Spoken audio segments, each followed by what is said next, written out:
Caso criminal.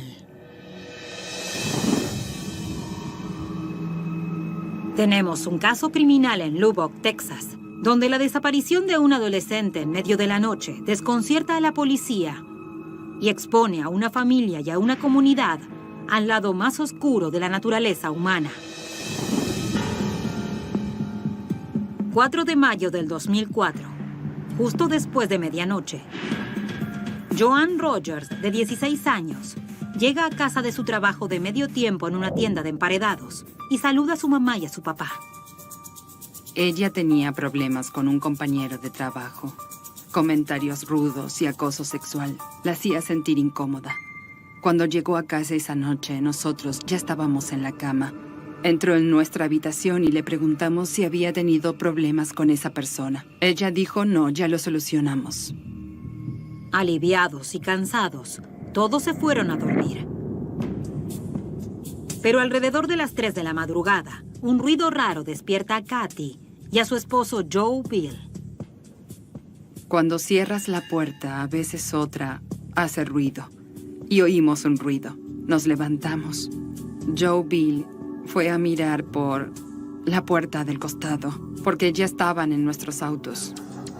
Joe Bill no vio nada y le dijo a su esposa que era probable que fueran sus perros haciendo ruido. Volvieron a la cama. A las 7 de la mañana, Kathy se levantó y fue hasta la habitación de Joanna. Debía despertarse para asistir a su cita con el dentista. Entré a su habitación y ella no estaba. La manta estaba a un lado y sus zapatos, su abrigo, cartera, bolso, teléfono móvil, llaves, todo estaba ahí. Kathy se alarmó. ¿Por qué todas las cosas de Joanna estaban en su habitación y no había señales de ella? Su hija no había hecho nunca algo como eso. Volvió y dijo, Joanna no está. Yo le dije, ve a ver de nuevo y me dijo, no está aquí. Y yo le dije, empecemos a llamar a algunas personas. El miedo de Kathy aumenta a medida que llama a los amigos más cercanos de su hija. Bueno, preguntaba, ¿sabes dónde está Joanna? Y me decían no. Y sus amigos no sabían nada. Luego, Kathy llama al novio de Joanna, Marcus Lee. Me llamó y me preguntó si la había visto y le dije no estuvo acá. La última vez que la vi fue ayer. Estaba claro que nadie sabía dónde estaba Joanna. Después de 15 minutos empecé a preocuparme. La repentina desaparición de Joanna fue desconcertante para sus padres. Era un estudiante excelente y un adolescente feliz. Era vivaz, muy vivaz, y le interesaban muchas cosas. A ella le gustaba bailar, el fútbol, debatir, el teatro. Era una hija adorable. Desaparecer no era típico de ella. Nada típico. Supe que algo andaba muy mal. Para las 9, los Rogers entraron en pánico. Llamaron al departamento del sheriff para informar la desaparición de Joanna. Ninguno sabía qué pasaba. No sabíamos qué se hace cuando desaparece una muchacha de 16 años. Un oficial llegó a la casa y completó un informe. Clasificó la desaparición de Joanna como una huida de casa y les dijo a sus padres que era probable que volviera pronto. Desde que era muy pequeña, tenía una manta para bebés. A los 16 años seguía llevando esa manta a los viajes de estudio. Una de las razones por las que nunca creí que había huido era que el amante seguía en su cama. Su madre estaba convencida de que su hija no había huido de casa. No se llevó su bolso. No se llevó su abrigo favorito. No se llevó nada de lo que podría necesitar estando afuera porque era mayo y hacía frío. No sé con exactitud qué zapatos llevaba, pero no se trataba de los que usaba siempre. Ella no andaría afuera en pantalones cortos y sandalias, sin dinero ni identificación. ¿Por qué huiría sin nada de eso? No había tarjetas de crédito en ese entonces, usaba efectivo. Ni un instante creí que había huido. Mientras los Rogers intentan procesar lo que estaba pasando, recuerdan el ruido que habían oído en medio de la noche. En ese momento, pensaron que no había sido nada, pero ahora parecía ser muy importante. El ruido de la puerta podría haber sido causado por Joanna al irse de la casa. Pasó mucho tiempo hasta que mi esposo se perdonó por no haber revisado la puerta trasera. Él sentía esa carga. Debía haber revisado la puerta trasera. Decía, si hubiera revisado la puerta trasera, Joanna todavía estaría acá. Pensé que había pasado lo peor. No estaba en casa y había una razón por la que no estaba. Amigos y familiares caminaron Lubbock colocando letreros por Joanna. Yo hacía de todo. Hablaba con quien podía y hacía todo lo posible para poder hallar algo más. También organizaron su propio equipo de búsqueda. El viernes por la mañana teníamos suficiente gente de la iglesia y de nuestro vecindario como para empezar la búsqueda. El departamento del sheriff actuó y nos dijo, de acuerdo, los ayudaremos a buscarla. Toda la comunidad caminó detrás de los Rogers. Lo sorprendente fue que el novio de Joanna, Marcus Lee, no se unió a la búsqueda. Más de 500 voluntarios se reunieron a la búsqueda organizada. De todos esos voluntarios, uno pensaría que el novio lideraría el grupo. No estuvo. Eso me pareció realmente muy raro. Mientras que los investigadores se preguntan por qué Marcus eligió no asistir, el departamento del sheriff del condado de Lubbock y la familia dan una conferencia de prensa pidiéndole ayuda al público. Que ella haya dejado todos sus objetos personales nos preocupa mucho. Pensamos que no tenía intenciones de huir de casa, que ella regresaría. Joanna, donde sea que estés, queremos que sepas que te amamos. Y si alguien sabe dónde está, por favor llame al departamento del sheriff para ayudarnos a encontrarla. Te extrañamos y queremos que vuelvas. Se emite una alerta y se ofrece una recompensa de $15,000 a cambio de información. Todos sabían quién era Joanna. Es maravilloso saber que la gente se preocupó tanto por ella. El público responde, y el departamento del sheriff del condado de Lubbock recibe muchas llamadas sobre la desaparición de Joanna. Todo el estado de Texas reza porque la joven de 16 años regrese a salvo. Pero a medida que pasan las horas, las esperanzas de que esas oraciones sean respondidas comienzan a desvanecerse. Tras días de no tener señales de Joanna, el sargento Greg Parrott tiene la delicada y difícil tarea de interrogar a sus padres. Las últimas personas en verla habían sido su madre y su padre. Teníamos que investigar y descartarlos como sospechosos. Los familiares son los primeros sospechosos. Los padres de Joanna entienden el proceso. Acceden a hacerse una prueba con un detector de mentiras y la pasan. Los detectives creen que no tuvieron nada que ver con la desaparición de Joanna. Centran su atención en el negocio de Joe Bill, que es detective privado y suele tratar con gente muy peligrosa. Él conocía personas desagradables. Se preguntaban si alguien había querido vengarse. Los investigadores siguen esas pistas, pero no los conducen a ninguna parte. Los detectives preguntan si Joanna tenía enemigos. Sus padres mencionan al compañero de trabajo que decía que la acosaba. La noche que desapareció, Joanna les había dicho a sus padres que la situación se había resuelto, pero ahora eso parece sospechoso. Dijo que él se le insinuaba y que la hacía sentir incómoda. A ella no le importaban él ni su actitud hacia ella. El investigador Anthony McAdoo habla con el compañero de trabajo de la tienda de emparedados. Él dijo, ni siquiera la conozco bien, solo trabajo con ella y eso es todo. El adolescente niega haber acosado a Joanna y tiene una coartada sólida para el momento de su desaparición. Se lo descarta como sospechoso. Los detectives no tienen mucho para continuar, pero lo que tienen apunta a que Joanna se fue de su casa en medio de la noche y por voluntad propia. ¿Con quién se habría encontrado? Los investigadores entonces centran su atención en su novio, Marcus Lee. Su conducta desde su desaparición ha sido perturbadora. Parecía no tener ningún interés, por decirlo, de alguna manera, en saber dónde estaba. Durante todo el interrogatorio, yo le mencioné, le remarqué, le dije, parece no importante dónde está Joanna o qué le pasó. Fue recién cuando entonces se preocupó y dijo, sí, me importa. Por fuera parecía no estar preocupado para nada. Marcus le dice a la policía que no había visto a Joanna desde el día anterior a su desaparición. Negó saber dónde estaba ella. La última vez que la vi yo estaba trabajando y ella fue a mostrarme unas fotos.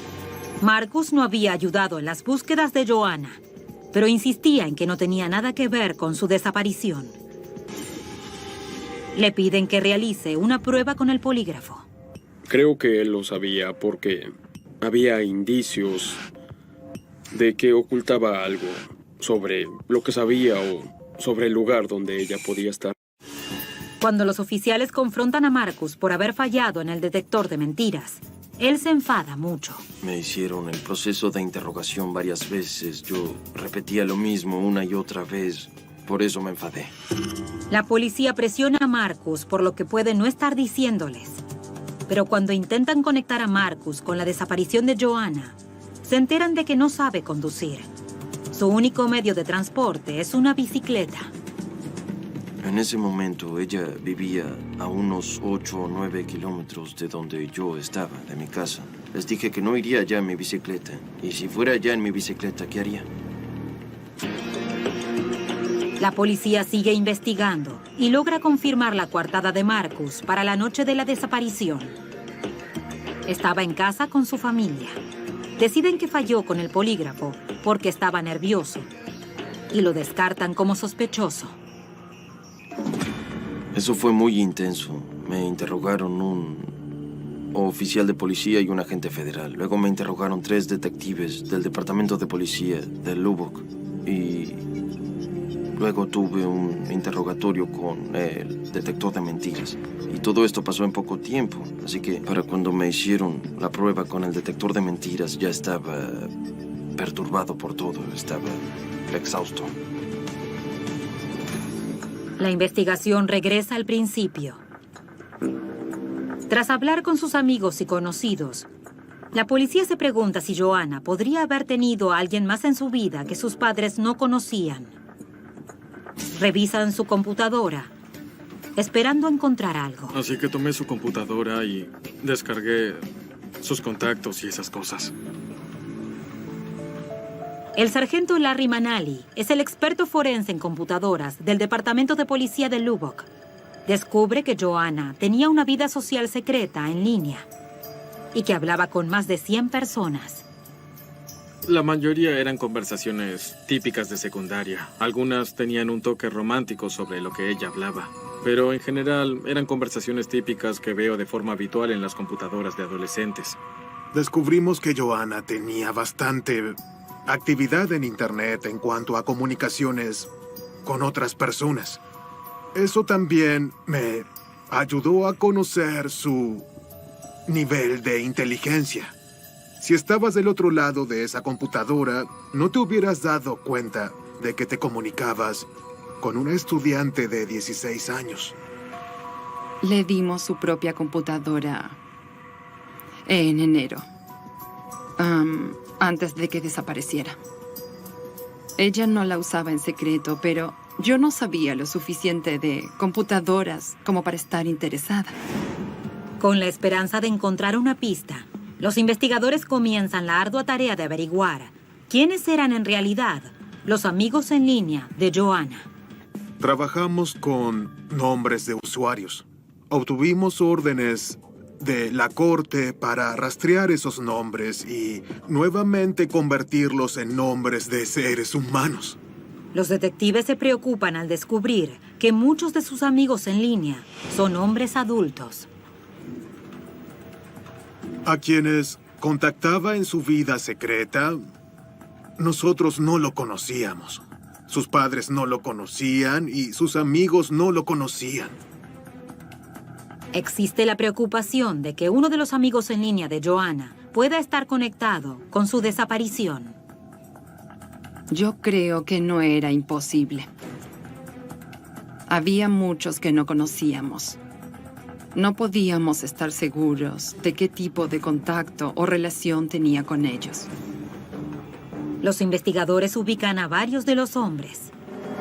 Lo que pensamos es que se veía con esas personas. En ese momento tenía sentido, ya que sus padres y sus amigos de la ciudad no tenían idea. Tal vez una de esas personas la había ayudado a huir. Nosotros obtuvimos la información de la mayoría de esas personas con las que hablaba que no eran sus amigos. Compilamos una lista y procedimos en dividirla en áreas geográficas. Oficiales de policía fueron a hablar con la mayoría de las personas que habíamos encontrado en la lista de chat de su computadora. Pero a pesar de los esfuerzos, los investigadores nunca pudieron localizar a varios de los hombres de esa lista de chat.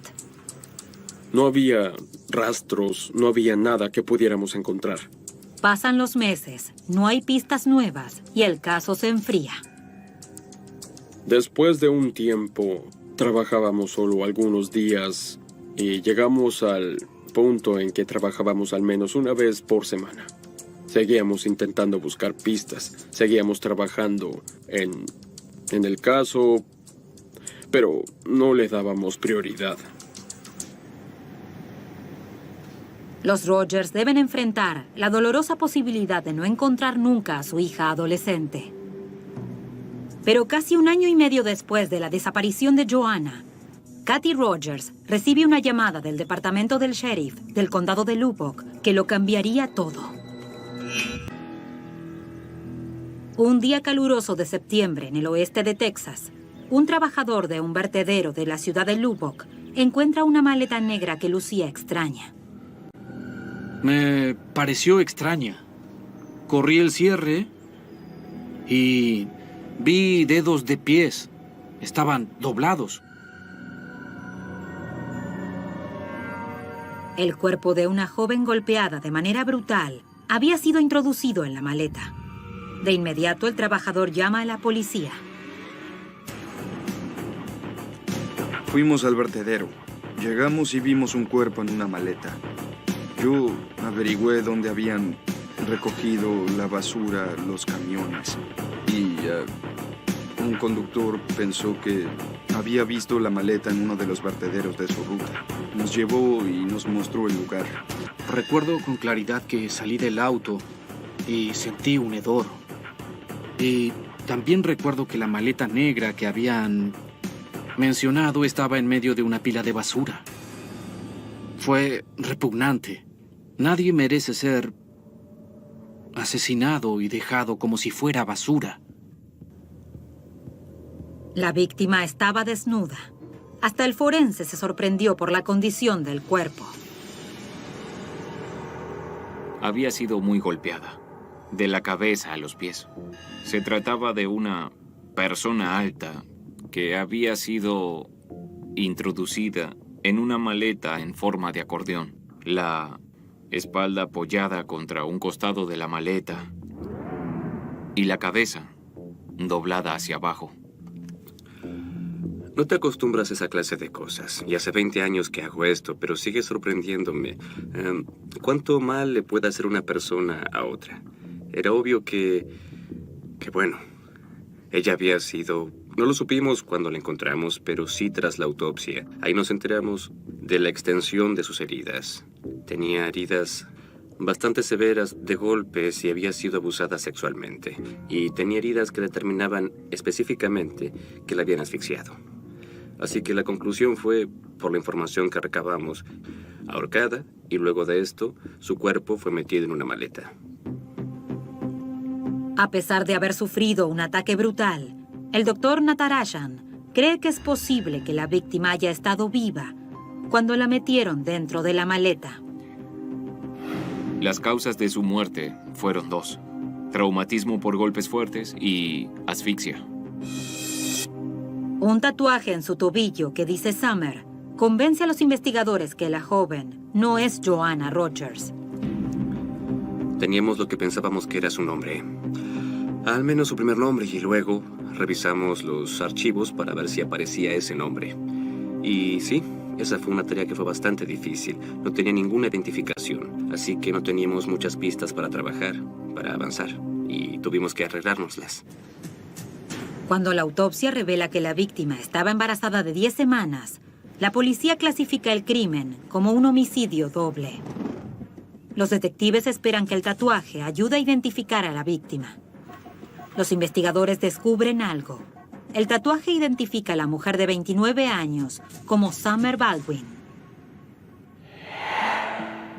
Las pruebas de sus huellas dactilares confirman su identidad. Los detectives llaman a su madre para darle la terrible noticia. Yo estaba en la cocina, preparando la cena. Mi esposo llegó y me dijo, debes sentarte.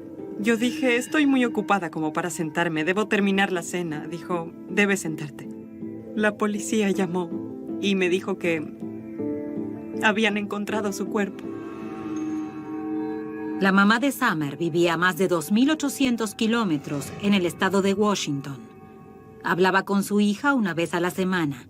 De hecho, no sabía que Summer había desaparecido hasta que la policía llamó y le dijo que había sido asesinada.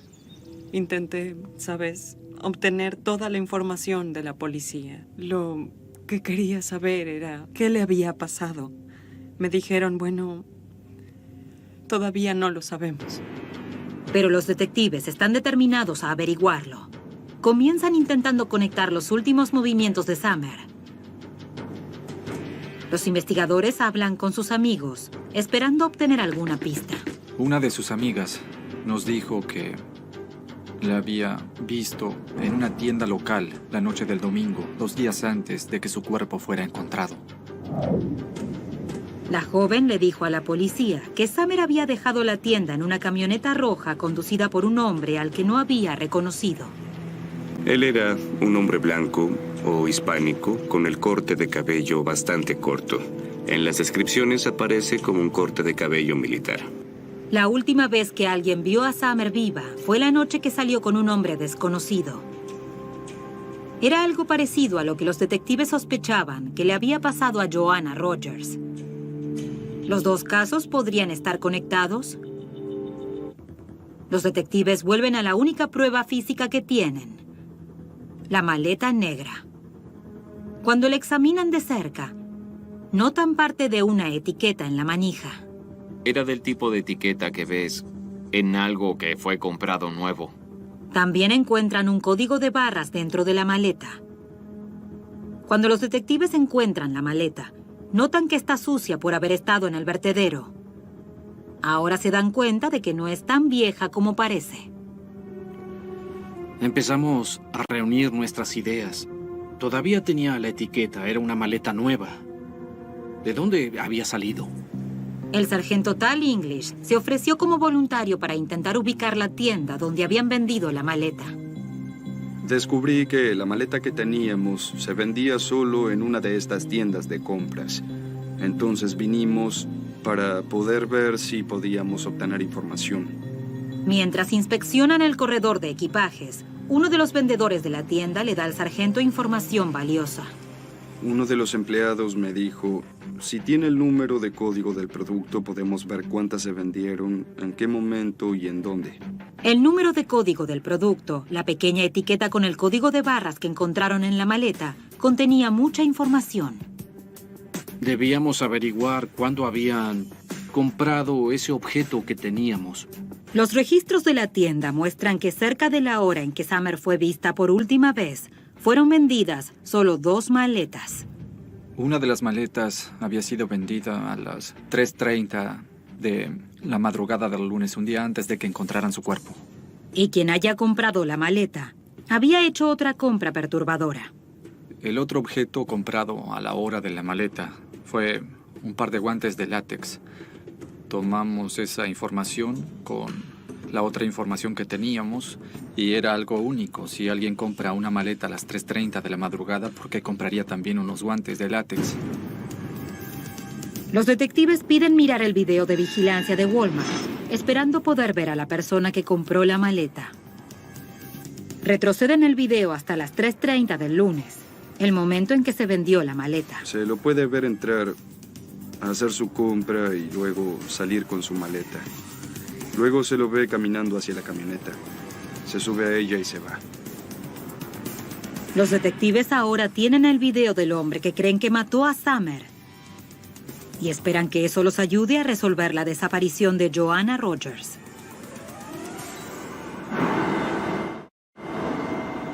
Cuando los investigadores miran el video de vigilancia de Walmart, no pueden creer que la cara del sospechoso sea visible. Se veía con claridad y se distinguía muy bien la sudadera que llevaba puesta. Era verde a rayas blancas. Era una sudadera tipo polo. Además de ver al hombre por la cámara, los detectives también descubren que pagó la maleta y los guantes con su tarjeta de débito. Creo que su arrogancia salió a flote, que dijo: nadie me atrapará. Los investigadores consiguen una orden judicial para identificar al dueño de la tarjeta de débito. Su nombre es Rosendo Rodríguez. Lo primero que averiguamos es que estaba en la reserva de Marines. Había estado en la ciudad el fin de semana para hacer el entrenamiento de reserva. Rosendo Rodríguez, de 25 años, es un cabo segundo de la Reserva de Marines que vive en San Antonio, Texas.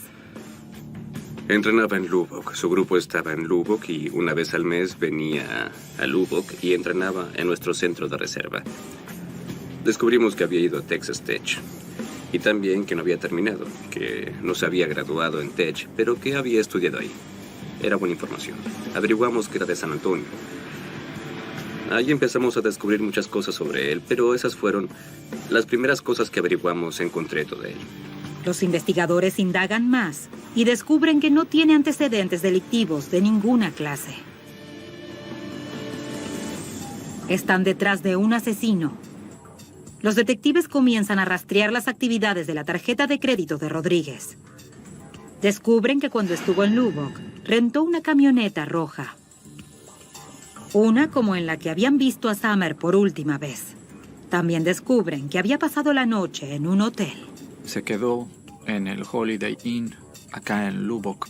El Holiday Inn está situado justo enfrente a la tienda donde Summer había sido vista por última vez. El hotel le confirma a los detectives las veces que Rodríguez entró a su habitación. Cada vez que usas una llave para entrar y salir de tu habitación, la misma deja un registro del horario en el que abandonaste el cuarto. El registro de la tarjeta llave mostró que Rodríguez entró al cuarto después de la 1 de la madrugada. Eso lo conecta con el horario en que Summer fue vista saliendo de la tienda. Y volvió a entrar a las 3:45, 15 minutos después de que la maleta fuera comprada en Walmart. Cuando entraron a la habitación, los detectives encontraron pruebas que parecían vincular a Rodríguez con el asesinato de Summer. Pudimos encontrar una pequeña cantidad de sangre. Estaba en la cama. Había manchado la manta de la cama. La policía cree que un encuentro romántico se convirtió en un asesinato brutal. Cada mancha de sangre ayudó a los investigadores a armar la trágica historia de cómo había muerto una joven muchacha. Eso solamente indicaba que Summer había sido golpeada en la habitación. Dentro de un bote de basura, justo afuera de la habitación, los detectives hacen otro descubrimiento. Encontramos guantes de látex y la bolsa de Walmart. Los investigadores envían las muestras de sangre y los guantes de látex al laboratorio. pudieron encontrar ADN de Rosendo Rodríguez adentro de esos guantes. Y afuera encontraron ADN de Summer Baldwin. Con las pruebas que lo vinculan con la escena del crimen, la policía está lista para arrestar a Rosendo Rodríguez por el asesinato de Summer. Lo ubican en San Antonio, en la casa de sus padres, a 650 kilómetros, y lo trasladan a Lubbock. Si un día llega la policía y te detiene, lo primero que dices es, ¿por qué me están arrestando? Él no preguntó ni una vez por qué había sido arrestado. Rodríguez es acusado de 2 cargos de homicidio en primer grado. Uno por Summer Baldwin y otro por su bebé no nacido. En una entrevista grabada en video, Rodríguez, el joven marín, dijo que Summer lo atacó. Pero nada de lo que les dijo a los investigadores coincidía con las pruebas. Él dijo que lo que utilizó para defenderse fue un cuchillo de Summer. Ella se acercó a mí y luego me preguntó dónde está. ¿Dónde está tu cartera? Yo solo le dije, no me ataques, por favor, no me ataques. No, deja eso, no me cortes. Según Rodríguez, no tuvo otra opción más que usar su entrenamiento militar y sujetar a Summer por el cuello. Su brazo estaba acá, con el cuchillo, justo acá. Acá estaba su brazo. Yo le puse el brazo en el cuello, así de esta manera. Y le dije, suficiente, suelta el cuchillo, por favor. Rodríguez dijo que revisó su pulso y que decidió encubrir su muerte cuando se dio cuenta de que no respiraba.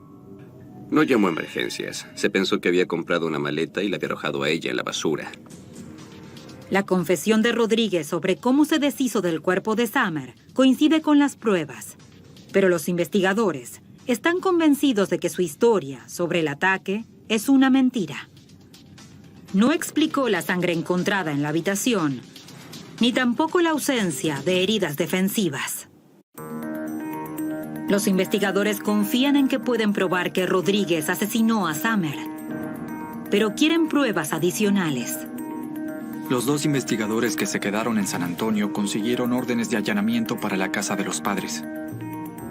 En la casa de sus padres encuentran lo que buscaban: la sudadera verde a rayas blancas que Rodríguez llevaba cuando compró la maleta. También obtuvieron su computadora y ambas cosas fueron llevadas a Lubbock para que las analizaran los forenses. Cuando revisé su computadora, su historial en internet y esas cosas, eso te dice qué está pasando con la vida de alguien. Debes revisar internet. El experto forense en computadoras, Larry Manali, descubre que Rodríguez había estado buscando información sobre la muerte de Summer Baldwin. Descubrimos que en cuanto volvió, empezó a realizar búsquedas sobre lo que fue la muerte de Summer Baldwin. Sus búsquedas eran sobre el descubrimiento del cuerpo en el vertedero donde le encontramos. Y él no entró por casualidad a ese sitio web, fue directo a ese sitio para averiguar todo lo que había sobre el caso Summer Baldwin. Pero ese no era el único caso con el que Rodríguez estaba obsesionado. Lo que me llamó la atención, además de eso, fue que había accedido a los sitios web de los canales de noticias buscando información sobre Joanna Rogers. Los investigadores se sorprenden. El intenso interés de Rodríguez por los informes del caso de Joanna Rogers podía significar que tuvo algo que ver con su desaparición. ¿Por qué buscaría, en especial, a Joanna Rogers si no estuviera involucrado? Ese fue el punto. Fue el momento en que todos pensamos, tenemos algo más que solo a Summer Baldwin.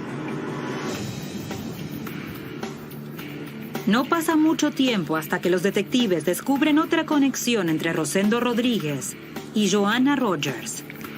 Cuando supimos su nombre, varios dijimos, oigan, esperen, ¿no es uno de los de nuestra lista? Entonces revisamos los nombres en la lista de chat. Le gustaba usar el nombre perro callejero, una terminología diferente, perro callejero con diferentes números. Uno de los nombres de usuario que había en la computadora de Joanna Rogers era el nombre de perro callejero. Cuando Joanna Rogers desapareció, Los investigadores ubicaron a casi todas las personas que había conocido en los grupos de chat de Internet. Rosendo Rodríguez había sido uno de los hombres que se contactó con Joanna, pero los investigadores nunca lo habían interrogado. Entonces intentaron contactarse con él. Estaba en una asignación militar, entrenando fuera del estado.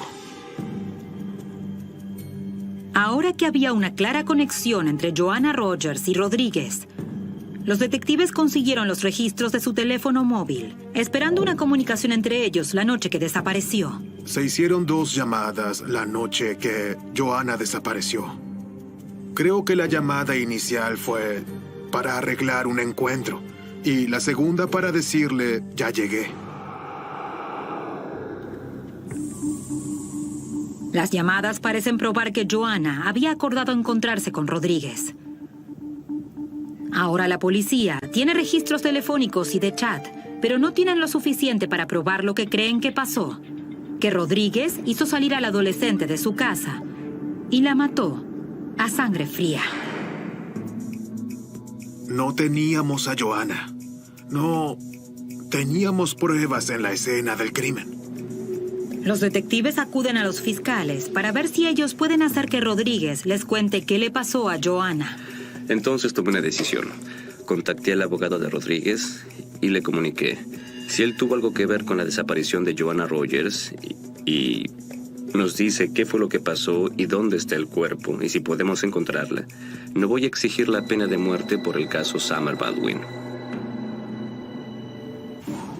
2 días después, los fiscales reciben la llamada. Rodríguez aceptará el trato.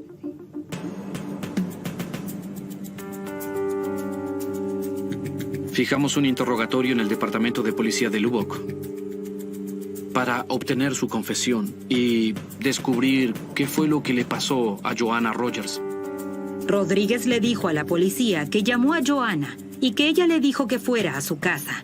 Dijo que discutieron y todo se salió de control.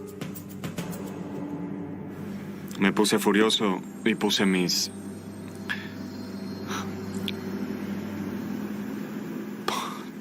manos en su garganta. Rodríguez dijo que él ahorcó a Joanna hasta matarla.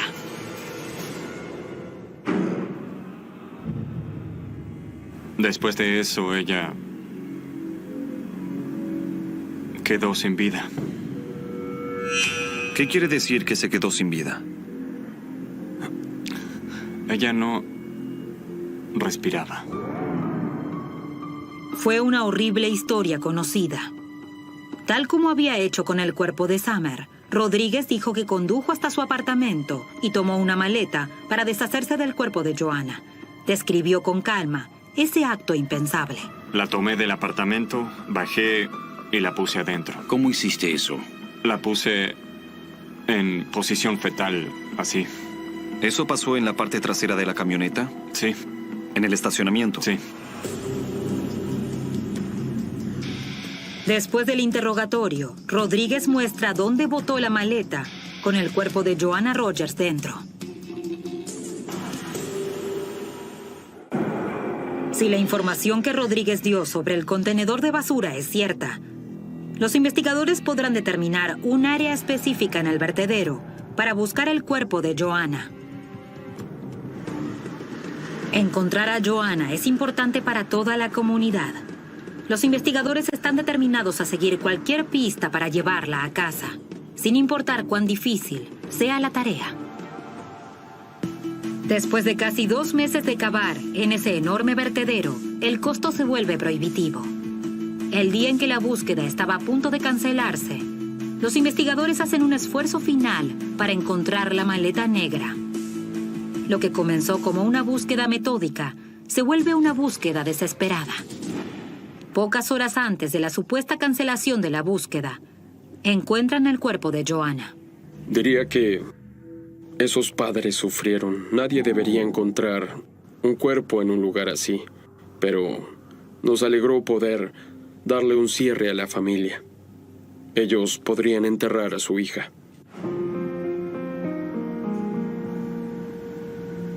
El alivio fue muy grande cuando la encontramos.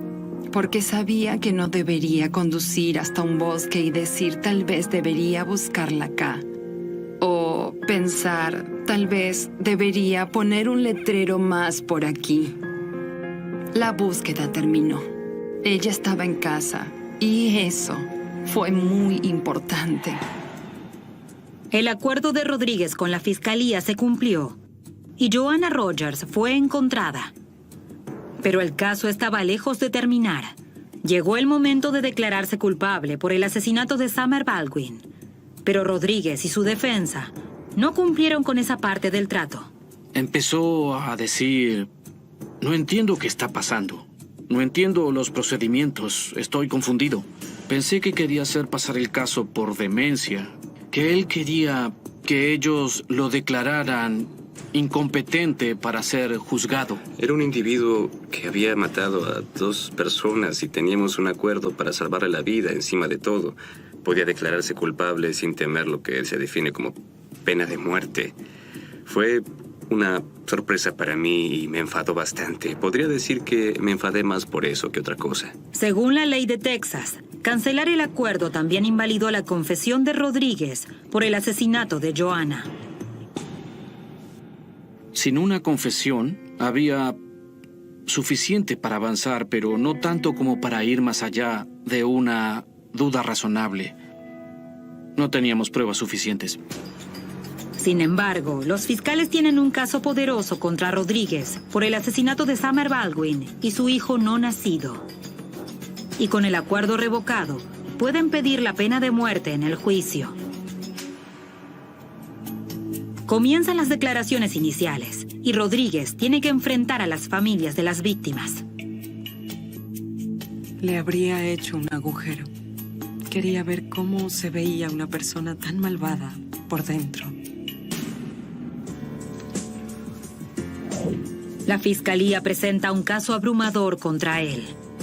Tras solo 3 horas de deliberaciones, el jurado encuentra a Rodríguez culpable de homicidio. Rodríguez es sentenciado a muerte. Aunque solo fue procesado por el brutal asesinato de Summer Baldwin, la sentencia hace que ambas familias sientan que se hizo justicia. Creo que se hará justicia cuando él muera. Aún extraño cuando iba al teatro con ella o íbamos a conciertos.